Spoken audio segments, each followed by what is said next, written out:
The thrilling world of the flying runner, brought to you by the Marathon Mates.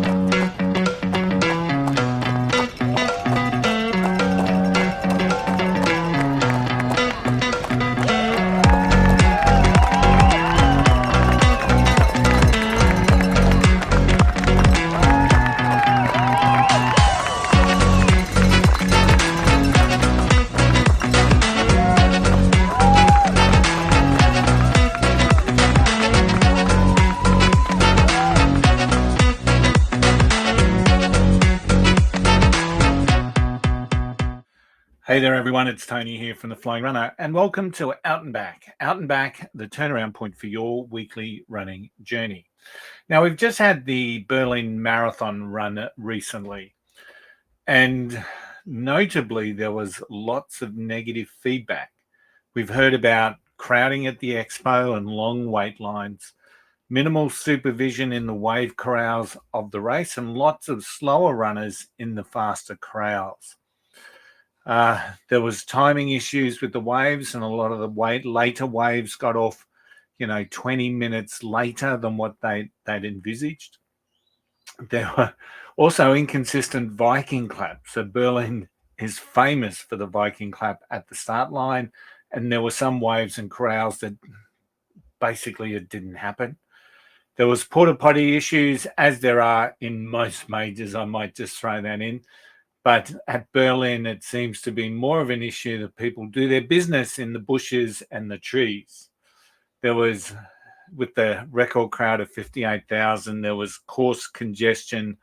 Plastic cups are in use in Berlin. Now, they are biodegradable plastic cups, but they're plastic nevertheless, causing safety hazards right throughout the run.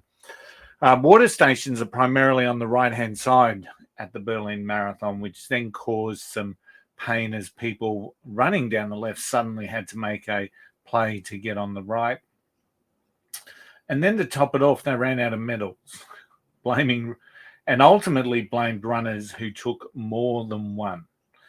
And many people ended up with either a rollerblading medal from the day before or volunteer medals.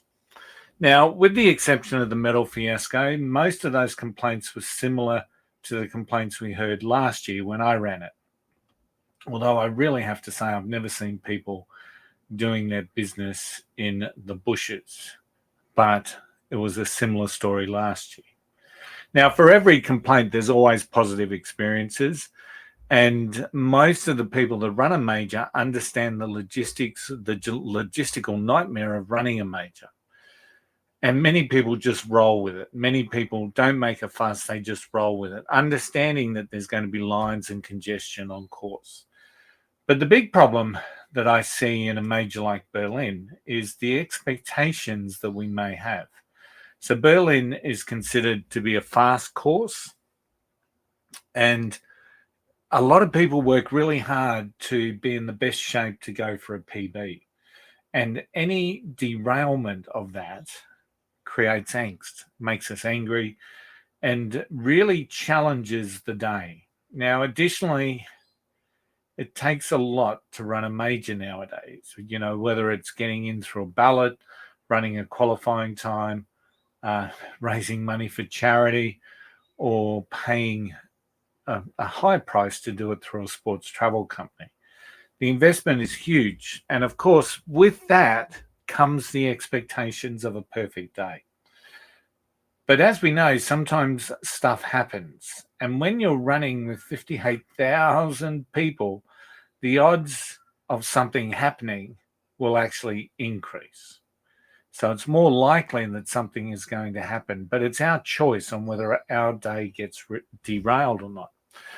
Now, there's plenty of races out there that will provide you the experience of a large-scale event without the same hassles and requirements to run a major. Some are fast and flat courses. Some are still, you're able to register, and that's the only requirement that you have. Some have cut-off times, of course, but many are selling out as they get closer, but many are still, you're able to register. You don't have to go into a ballot And like London this year, there was over 800,000 people that joined the ballot to run the London Marathon. So majors aren't for everyone. And if you are locked in and running a major, expect that something's going to go wrong and approach the weekend with an open mind. And to me, I think that's the best way to ensure that your experience is a positive one and not one that has you become disenfranchised, disgruntled, or disappointed in the day. Hey, thanks for tuning in. If you like our podcast, of course, please subscribe wherever you are listening, and leave a review or leave a comment, as it really does help us get found by other people looking for a podcast exactly like this one. Don't forget, every Friday we put out our main episode, so please check in again this Friday and tune in to our full episode. Until then, I hope to see you out there. Happy running.